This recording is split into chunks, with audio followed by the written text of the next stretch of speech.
I've said many times in previous videos that I grew up with a love of vintage aviation, especially military aircraft from the First and Second World Wars.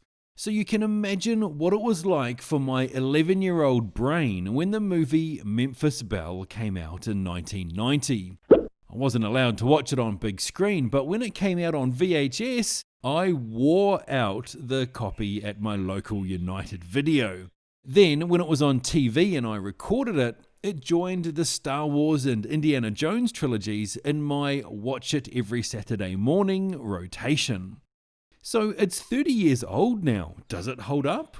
Well, before we get to that, let's remind ourselves what it's all about.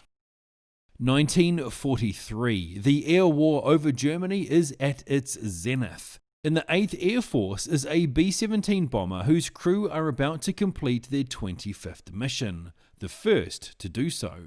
After this mission, they'll be rotated back to the US. However, their 25th mission is far from a milk run, and they'll need all the skill and luck they can muster to make it back alive. This is loosely based on a true story, as there was indeed a Second World War bomber called the Memphis Belle, and it was one of the first to complete a 25 mission tour. Now, let that sink in for a moment. That deep in the war, and no others had survived 25 missions. It's pretty scary stuff. Anyway, the movie still holds up, in my opinion.